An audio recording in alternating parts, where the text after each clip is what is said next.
Почитувани, пратеничката група на Социјалдемократскиот сојуз на Македонија и Здружената коалиција денеска до Собранието на Република Македонија доставува предлог закони за измени на Законот за плата и други надоместоци на избрани и именувани функционери и на Законот за пратениците, со кои се предлага намалување на висината на надоместокот за патни трошоци за користење на сопствено возило во службени цели, што го добиваат пратениците и другите избрани именувани функционери, како и истовремено отстранување на можностите за евентуални злоупотреби.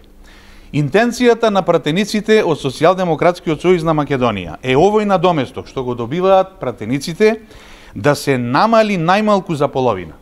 Односно, неговата висина од 30% да се намали на 15% од цена на литар гориво по изминат километар. За таа цел веќе имаме подготвено и предлог одлука со која поконкретно се регулира начинот на исплатата на надоместокот за патни трошоци и со таа предлог одлука предлагаме висината на надоместокот да се преполови, односно да се намали од 30 на 15%. Во однос на отстранувањето на можностите за злоупотреби при исплата на патните трошоци, предлагаме наплатата да се врши само врз основа на фискални сметки за платена патарина, кои што се платени исклучиво со кредитна или со дебитна картичка, која е во сопственост на пратеникот. Односно, преку така наречените слипови, нели потврда за извршена трансакција со кредитна или дебитна картичка, ќе се докажува, односно тие ќе бидат доказ дека пратеникот лично ја платил патарината. Овие измени исто така се наведени во предлог одлуката која што е веќе подготвена и која што ќе ја поднесеме до Комисијата за избор и именувања веднаш по усвојувањето на законските измени и дополнувања. За оваа иницијатива, за законските измени што ги предлагаме, на 1 декември преку писмен допис го информиравме председателот на Собранието господин Отала Џафери. Очекувавме дека ќе успееме заеднички преку консултација со сите засегнати пратенички групи да изразиме и да изградиме еден заеднички став, односно консензус по ова прашање.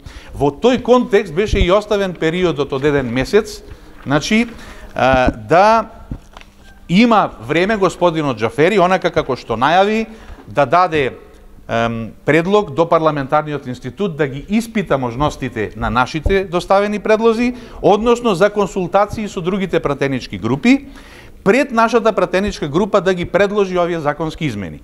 Меѓутоа, за жал, досега и јас како координатор и ние како пратеничка група немаме добиено мислење од никого по однос на оваа наша предложена иницијатива. Очекуваме и се надеваме дека овие предлози ќе добијат поддршка од сите пратенички групи во Собранието и заеднички ќе ги усвоиме овие законски решења.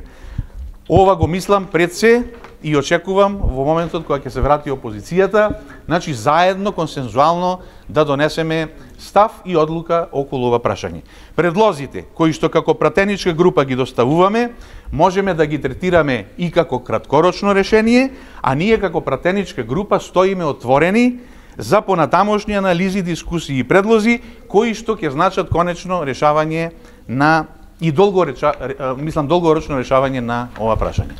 Ви благодарам. Може да се очекува да се најдат собрански служби? Ние предлог законите ги доставуваме денеска, тоа зависи од председателот на собрание. Најдолг рок е 20 работни дена, меѓутоа мислам дека на првата наредна седница во текот на јануари ќе ги постави како дневен ред, значи овие две точки за предлог закони за измени и дополнување на овие два закони.